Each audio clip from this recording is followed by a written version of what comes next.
صلوات بھیج دو محمد علیہ محمد.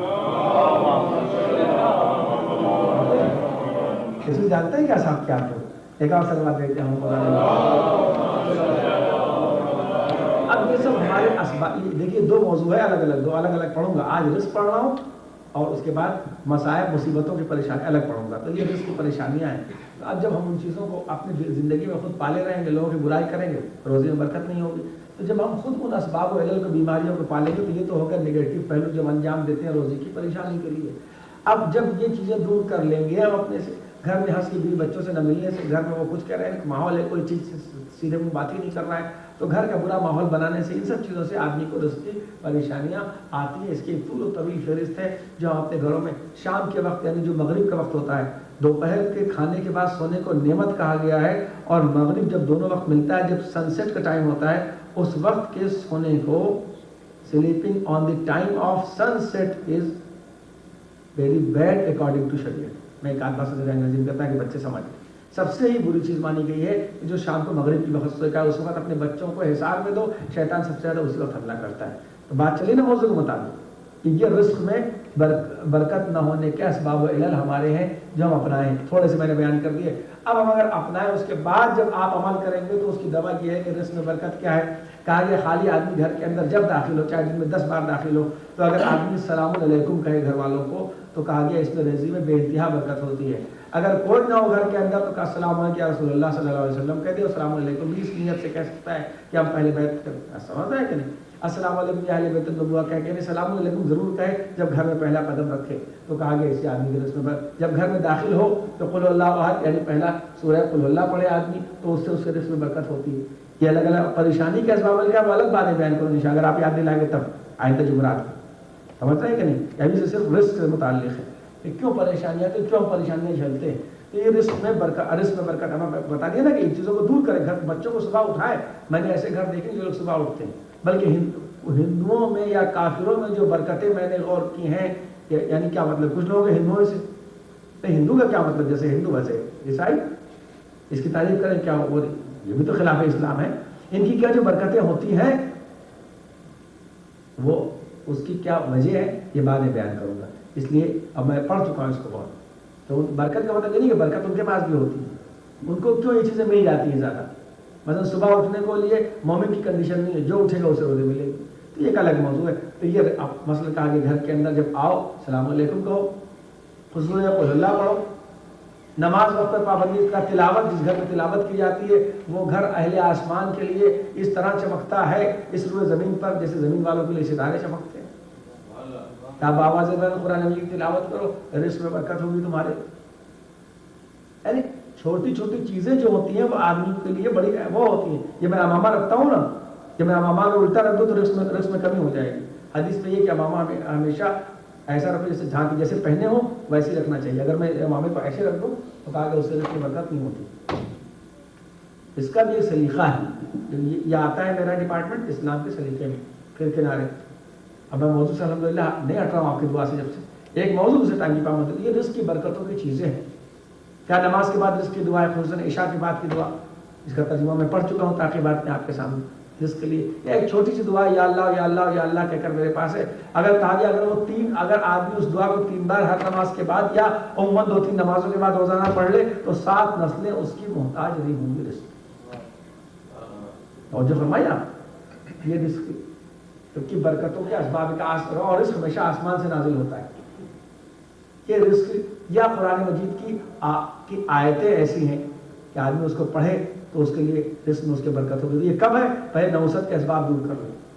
کہ آگے دروازے پر بسم اللہ الرحمن الرحیم لکھو کم سے کم تاکہ برکت آئے. گھر کے اندر کم سے کم تختیاں لگاؤ ایسی کہ ان پر نظر پڑے تو برکت ہو. تو یہ برکت سے آدمی کو رزق میں یعنی کپڑا کھانا ہر چیز اس کی مہیا ہوگی اس وقت جب آدمی اس کا انتظام کرے گا. اور کم سے کم جو میرا موضوع تھا میں نے اس کے کنارے رکھا 2-3 موضوع تیار کیے تھے. اس میں یہ کم سے کم ہمارا اسلامک ویکن بہت دن سے میری یہ خواہش ہے، پتہ نہیں کئی آدمی کی کتاب لکھ چکا کہ شب جمعہ اور جمعہ کے اعمال خاص طور سے لکھ دوں کہ اس میں کیا ہے. بہت آسان ہے، چھوٹے بھی اور بڑے بھی. اس لیے شب جمعہ اور جمعہ کے اندر کہا گیا رزق میں آدمی کی کمی ہو جائے گی اگر شب جمعہ اور جمعے کی باتوں کا خیال نہیں رکھے گا. سورہ واقعہ اگر کوئی عادی بھی ہے سورہ واقعہ پڑھنے کا تو شب جمعہ 2 مرتبہ پڑھے. اس لیے یوں تو سورہ واقعہ عشاء کے بعد پڑھنا رزق کی ضمانت ہے ہی ہے. اس لیے کہ جناب عثمان جب دنیا سے جانے لگے خلیفہ ثالث، ان سے کسی نے پوچھا بھی بچوں کے لیے کیا چھوڑا؟ کہنے کہ سورہ واقعہ کی برکت اتنی ہے کہ بس اگر وہ میں نے دے دیا تو گویا سب کچھ چھوڑ دیا. یہ ان کی روایت ہے، ہماری تو الگ ہے، یعنی متفق علیہ روایت. اور شب جمعہ میں 2 بار پڑھیے، اس لیے کہ سورہ واقعہ عشاء کے بعد پڑھنا روزی کی ضمانت الگ ہے، اور شب جمعہ کو سورہ واقعہ کی تلاوت رزق میں ضمانت الگ ہے. توجہ فرمائے آپ کہ جو آدمی شب جمعہ کو سورہ اس کی تلاوت کرے گا اللہ اسے رزق عطا کرے گا. توجہ کیا؟ صلوات بھیجنا محمد والے اور شب جمعہ میں اس کی خاص تلاوت کرے کہ سورہ واقعہ سے انشاءاللہ اللہ رزق میں برکت دے گا. یہ آدمی کو روزی پر تو جمعے کے دن کم سے کم اسلامک ویکینڈ جو ہے بچوں کو بتائیے کہ جمعے کے دن کم سے کم بچوں کو، ٹھیک ہے ایسے تو ٹی وی بھی دیکھ لیں، یہ بھی دیکھ لیں، جو حلال چیزیں بھی دیکھیں، اس دن بھی کم سے کم اگر بچوں کو آپ مصروف رکھ سکتے ہیں اس دن کم سے کم آدھے گھنٹے کا 1 گھنٹے کا گھر میں جمعرات شب جمعہ یا جمعہ پروگرام خصوصی رکھیں. یہ سب باتیں انشاءاللہ تعالیٰ جو ہے محلے انشاءاللہ اسکول اللہ شروع کرائے گا. میں نہیں کہتا کہ میں شروع کروں گا، انشاءاللہ شروع ہونے والا ہے، تو اس میں انشاءاللہ جلد سب آپ کے سامنے بیان کیا جائے گا. اس کو میں کچھ مسئلے کی بنا پر ڈیلے کر رہا ہوں کہ انشاءاللہ جب حالات اور سادہ ہو جائے تو محلے ہفتے کی اس میں یہی سب باتیں آئیں گی کہ آپ اپنے گھر کا ماحول کس طریقے سے دینی اور اسلامی بنائیں اور کس طریقے سے بن سکتا ہے. تو کہا گیا کہ یہ شب جمعہ میں خیال رکھیں. توجہ فرمائی آپ نے. آپ دعا کمائل کی میں فکریں پڑھتا موقع نہیں کہا کہ اس کو سورہ احقاف 26 پارہ وہیں سے اسٹارٹ ہوتا ہے اور 26 پارے کا پہلا سورہ ہے سورہ احقاف. اس کو آپ پڑھیں جمعے کے دن، جمعے کے آخری گھنٹے میں روزے کے لیے دعا کریں ہر دعا کے ساتھ. جمعے کا آخری گھنٹہ بہت قیمتی ہے. آگے یہ سب چیزیں کیا ہے کہ آگے اس کو انجام دے گا تو اس کے رزق میں برکت ہوگی. تو پہلے ان اسباب کو دور کریں اپنے گھر سے، ہے نا، کہ جو رزق کو روکتے ہیں پھر ان چیزوں کو اپنائیں جن کی بنا پر ہمارے گھر میں رزق آتا ہے. تب جا کے ہم صحیح طریقے سے جس کو دیکھو روزی کے لیے پریشانی، روزی کی پریشانی کیا بات ہے، لیکن ہم کو اپنے پہلے امیج نہ کر لیجیے گا. دونوں کا رزق کا کھانا الگ الگ ہے. علماء جو کہلاتے ہیں جو علم دین حاصل کرتے ہیں ان کے رزق کا کھانا الگ ہے، آپ کا الگ، دونوں کا الگ الگ ہے ڈپارٹمنٹ. تو کہا کہ ایک طریقہ رزق حلال کماؤ تو رزق کی قدر بھی کی جائے. امام کے پاس ایک آدمی آیا، کہنے لگا مولا یہ بتائیے، چھٹے امام علیہ السلام کے پاس کہنے لگا کہ میرے پاس مولا اتنا پیدا ہو جاتا ہے، غلہ اتنا رزق ہو جاتا ہے، کیا کروں، مینٹین نہیں کر پاتا. کوئی ترکیب ایسی بتائیے کہ رزق کم ہو جائے. کیا کروں، اس کی قدر بڑی مشکل ہوتی ہے اسے مینٹین. اتنا غلہ پیدا ہوتا ہے، اتنا جانور ہے، اتنا میرے پاس مکان ہو گیا ہے کہ بڑھتی ہی جاتا ہے. میں کم کرنا چاہتا ہوں پھر بھی بڑھتا چلا جاتا ہے. کہا اچھا تو چنا کھایا کر جیب میں رکھ کے، جب تو گھوڑے پر چلا کر تو گھوڑے پر چلتے چلتے جیب میں رکھ کے چنا کھایا کر. ایک واقعہ یا ایک حدیث بیان کرتا ہوں ضرور تاکہ آپ یاد رکھیں. کہا کہ چنا جا کر جیب میں رکھ کے جب گھوڑے پر چلا کر تو چنا کھائے. کیوں؟ اس لیے کہ چل کر کھانے سے رزق میں کمی ہوتی ہے، کھڑے ہو کر کھانے سے رزق میں کمی ہوتی ہے. مجھے فرما رہے چل کر کھانے سے، یہ سب میرے بڑے گہرے گہرے ٹاپک میں دماغ میں ہے کہ کھڑے ہو کر کھانا کیا ہے. یہ سب کلچر کے ٹاپک میں آئے. کہا کہ چل کے کھاؤ. وہ کھاتا رہا. کہنے مولا آپ سے میں تو یہ پوچھنے آیا تھا کوئی ایسی ترکیب بتائیے کہ روزی کم ہو جائے. یہاں تو یہ ہے کہ روزی زیادہ سے زیادہ ہوتی چلی جا رہی ہے. آپ سے کہا تھا کوئی کم بتایا، اور روزی کا کیسے کھاتا ہے؟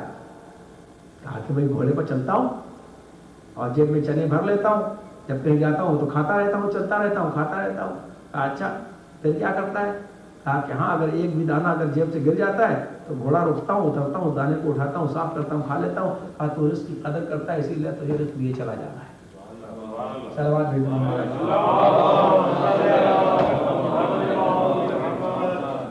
اور جو فرمایا آپ کا تو رزق کی قدر کرتا ہے. اس لیے ایک صاحب آئے، ہمارے ایک دوست ہے مولانا، میں اسے شاید بیان کر چکا ہوں. ان کے پاس کہنے ہم بہت پریشان ہیں مولانا، دنیا تعویذ کر کے تھک گئے لیکن رزق کی اس سے زیادہ گھر میں بہت پریشانی ہے، کیا کریں، روزی نہیں ہے. نہیں تو ایسے استخارہ کر دیجیے، استخارہ کر دیجیے کہ میں کیوں پریشان ہوں. یہ استخارہ غلط ہے. لیکن جب وہ بہت کہنے لگے تو مولانا نے کہا میں قرآن کھول دیتا ہوں، آپ آیت پڑھ لیجیے گا چونکہ آپ مومن ہیں، بہت خوشامد کر رہے ہیں، ورنہ ایسا استخارہ نہیں ہوتا. استخارے میں کوئی شر ہوتا ہے کہ یہ کام کریں کہ نہ کریں. انہوں نے کہا ٹھیک ہے قرآن ہے، جواب تو ضرور مل جائے گا. انہوں نے قرآن کھولا کہ یہ کیوں پریشان ہے، ان کے کہنے پر مومن کا دل رکھنے کے لیے جب کھولا تو اس کے اندر آیت نکلی وَأْمُرْ أَهْلَكَ بِالصَّلَاةِ، اپنے اہل و عیال کو نماز کا حکم دو. انہوں نے کہا دیکھیے شاید آپ کے گھر والے نماز نہیں پڑھتے اس لیے پریشانی ہے. قرآن ہے، جواب ضرور مل گیا. صلوات علیہ محمد علیہ پریشانی کے اسباب یہ ہیں، اور جو دوسرے کو پریشان کرے گا اس کو تو پریشانی آئے گی. یہ تو متفق ہے. میں یہ قرآن کی ایک ہی آیت بار بار پڑھتا ہوں، کچھ باتیں جو بہت دہراتا ہوں اپنی مجلس اور یہ قرآن کی ایک ہی آیت ہے جس کو یہودیوں نے نہیں مانا ہے، عیسائیوں نے نہیں مانا ہے، ہندوؤں نے نہیں مانا ہے، لازم مذہب نہیں مانا ہے. دنیا کا کوئی انسان ہو، کوئی مذہب ہو، سب نے ایک آیت قرآن کی ہر آیت مانی. ہم نہ مانی، غلط ہو سکتی ہے، صحیح ہو سکتی ہے، کچھ ہو جائے، لیکن یہ ایک آیت ہے جس کا ہم انکار نہیں کر سکتے. بار بار میں اس کو شاید بہت دہراتا ہوں. ایک آیت ایسی ہے کہ قرآن کے دنیا کے ہر مذہب نے کہا. سب اس پر میں کہیں پڑھوں گا تب یہ وہ کون سی آیت ہے؟ وَمَن يَعْمَلْ مِثْقَالَ ذَرَّةٍ خَيْرًا يَرَهُ وَمَن يَعْمَلْ مِثْقَالَ ذَرَّةٍ شَرًّا يَرَهُ، کہ جو دنیا کے اندر ذرہ برابر بھی خیر کرے گا تو اسے دکھائی ضرور دے گا، اس کے سامنے ضرور رہے گا. اور کوئی اگر ایک ذرے کے برابر بھی شر کرے گا تو اس کو ضرور دکھائی دے گا. ابھی آیت اللہ خامنہ اپنی تقریر میں اس سے پہلے کی، جو ابھی جناب زینب سلام اللہ علیہ کی پیدائش پہ آپ تقریر کر رہے تھے، تو اس نے آپ نے کہا کہ میں نے جمعے میں دہرایا تھا، جمعرات میں نہیں دہرایا تھا، اسے دہرا دوں. تو آپ نے فرمایا کہ ذرے سے مراد کوئی کنکری مت سمجھنا. اس ذرے سے مراد وہ ذرے ہیں کہ اگر کسی کمرے میں سوراخ ہوتا ہے، اس میں سے جب کوئی روشنی آتی ہے تو اس میں جو ہلکے ہلکے ذرے دکھائی دیتے ہیں، اور آدمی کی آنکھ سے آنکھ نہیں دکھائی دیتے، چھوٹے چھوٹے بالکل گر سے بھی چھوٹے، اتنے برابر بھی خیر کرو گے تو دکھائی دے گا، اور اتنے برابر بھی شر کرو گے تو دکھائی دے گا. یہ آیت ہے، دنیا کا ہر آدمی مانتا ہے. سب سے پہلے تو ہم یہ کوشش کریں کہ ہم دوسروں کے لیے خیر بنے، ہم دوسروں کے لیے شر نہ بنے. یہ سب چیزیں ہمارے روزی اور پریشانی کے موضوع میں بات کے لیے رکھا ہے. اس لیے نہیں، رزق میں رکاوٹ کی باعث بنتی ہیں جس کی وجہ سے رزق ہمارے پاس نہیں آتا ہے. اس بنا پر ہمارے فرض ہے کہ ہم ان چیزوں کی عادت ڈالیں. تو خوشی میں کہا شب جمعہ اور جمعہ کے اعمال چھوٹے بڑے ترتیب دے کے لکھا تو ہے، انشاءاللہ آپ کے سامنے پھر کبھی اس کے بعد کسی مجلس میں پڑھ دوں گا. یہ ہم روزی کی چیزوں کو اپنے دل میں آتا ہے. یعنی بچے کو آپ پیار کرتے ہیں، اللہ رزق میں برکت دیتا ہے. بھائی بھائی کو پیار کرتا ہے، اللہ رزق میں برکت دیتا ہے. کہ آپ محبت کا ماحول پیدا کر رہے ہیں. یا آپ سمجھ رہے ہیں کہ یہ چیزیں ہر عمل پوری زندگی جو میں مستقل جیسے جمعرات جمعہ پڑھنے کی کوشش کرتا ہوں، جمعرات میں جا کر ذہن بنا رہا ہوں، اور میری بھی ویسے انشاءاللہ بن جائے کہ پورا ثواب کا کہ آدمی ایک باپ کہا گیا کہ ایک ماں یا باپ جو اپنے بیٹے کو پیار کرتے تو ان کے گناہ اس طریقے سے دھلتے ہیں کہ اس طریقے سے دھلتے ہیں جیسے پانی سے کسی گندگی کو دھویا جاتا ہے. اس لیے کہ آپ اللہ کے لیے کر رہے ہیں پیار. رزق میں برکت کی بات ہے. تو رزق کیسے ہوگی؟ تو معلوم ہوا کہ کمانے میں اتنا جٹے ہیں دن رات کہ نہ بچے کو پیار کرتے، نہ بچی کو پیار کرتے، نہ ملتے کہ ایک ہفتہ لڑکے سے ملاقات نہیں ہوتی. غیرت بھی اتنی ہو چکی، کہتے کتنے لوگ دم ہو گئے. اگر یہ پریشان حال ہے، بھوکے مر رہے ہیں تو ٹھیک ہے کر لیجیے. جب اللہ نے دیا ہے تو کیوں کما رہے ہیں؟ انہیں بچوں کے لیے تو کما رہے ہیں. کم توجہ فرما رہے ہیں کہ نہیں؟ کیوں نہیں ملتا؟ آپ کہتا کس نے منع کیا؟ جب آپ اپنے بچے کو پیار کرتا ہے، اس سے محبت کرتا ہے، تو اس کے لیے اس کے گناہ معاف ہوتے ہیں. توجہ فرمایا. تو اس لیے یہ تمام جب تک ہم ان اسباب کو دور کریں جن سے رزق ہمارا رکتا ہے، تب ہم ان چیزوں کو اپنائیں جن کی بنا پر رزق آتا ہے. صبح دیر تک مسلے پر بیٹھنے سے رزق آتا ہے. عشاء کے بعد، نماز عشاء کے بعد اگر اول وقت آپ پڑھیں، جیسا کہ آپ مجھے دیکھتے ہیں، چونکہ اس لیے میں نے لفظ میں کہتے نہیں کہتے کہ باہر نکلتے ہو، نماز عشاء کے بعد خصوصی طور سے زیر آسمان کوئی خاص دعا نہیں پڑھتا ہوں. زیر آسمان عشاء کے بعد دعا کرنے سے دعا قبول ہوتی ہے. کوئی آدمی دعا کرے. اور یہ تو آیت اللہ خمینی کے معمولات میں تھا کہ آپ نماز عشاء کے بعد کافی دیر تک آسمان نیچے کھڑے رہتے. سوچیے آپ. تو اس طریقے سے بہرحال آدمی اور ہر چیز ہماری قبول اس وقت تک نہیں ہو سکتی، اس لیے کہ جب تک ہم اہل بیت کا واسطہ کریں. اس لیے کہ ہم تو اہل بیت کے ماننے والے ہیں. اگر کھانے پینا رزق ہوتا تو آٹا اللہ کے پاس زیادہ رزق ہے. اصل رزق تو وہ رزق ہے کہ جو اس محبت کی سلامتی کے ساتھ مل جائے کہ جو ہماری نجات کی ضمانت ہے. اور جو فرمایا آپ نے، اس لیے کہ وہ کربلا کے میدان میں ایسے غیرتدار بچے تھے کہ آپ یہ تو سنتے ہیں کہ سب نے التش کی آواز بلند کی، لیکن کسی روایت میں یہ نہیں ملتا کہ کسی بچے نے الجو کی آواز بلند کی ہو. اس لیے کہ جو کے معنی عربی میں بھوک کے ہوتے ہیں، آتش کے معنی عربی میں پیاس کے ہوتے ہیں. لیکن الجو کی ایک آواز بھی نظر آتی کسی بچے نے یہ کہا ہو کہ اس 3 دن کی بھوک اور پیاس کے اندر بھی 11 محرم میں بھی کسی بچے نے کہا کہ ہمیں بھوک لگی ہوئی ہے. نہیں، بھوک اس لیے کہ کھانے، اس لیے کہ پانی پر کسی کا حق نہیں ہوا کرتا. اور سامنے وہ دریا بہ رہا تھا کہ جس پانی ہر ایک کے لیے عام تھا، لیکن چاروں طرف سے آواز وہ میرے ساتھ یہی گونج رہی تھی کہ اگر یعنی اس میں تو بڑا برا لفظ ہے جو میں ممبر سے استعمال نہیں کر سکتا کہ اگر ساری دنیا کے کتوں کو ہم پانی پلا سکتے ہیں، اللہ اکبر، میں کیسے اور لفظ، اس سے برا لفظ ہے کہ ساری دنیا اگر پانی ہو جائے، ساری دنیا کے ہم جانوروں کو پانی پلا سکتے ہیں، لیکن ہماری کوشش کی ہوگی کہ حسین کے بچوں تک پانی نہ جانے پائے۔ اسی لیے شاید حسین نے کربلا کے میدان میں یہ کہا تھا کہ لیتکم فی یوم عاشوراء جمیعا تنظرونی، اے میرے شیعو کاش تم کربلا کے میدان میں ہوتے تو یہ دیکھتے کہ بچے کے لیے پانی کیسے طلب کر رہا ہوں، اور جب تم کبھی ٹھنڈا پانی پینا تو یہ یاد کر لینا کہ کم طریقے تمہارا شیعتی ما ان شربتم ما بن فسرونی او سمعتم بغریبین و شہید فندمونی، کہ اے میرے شیعو جب کبھی ٹھنڈا پانی پینا تو میری پیاس کو یاد کر لینا کہ تمہارا آقا پیاس کے عالم میں اس دنیا سے گیا تھا۔ الہی و سیدی و مولا، پروردگار ہر خیر عطا فرما، ہر شر دور فرما، ہمارے وجود کو ہر جگہ مجسم خیر قرار دے، اپنی رحمتوں کو نزول میں اضافہ فرما۔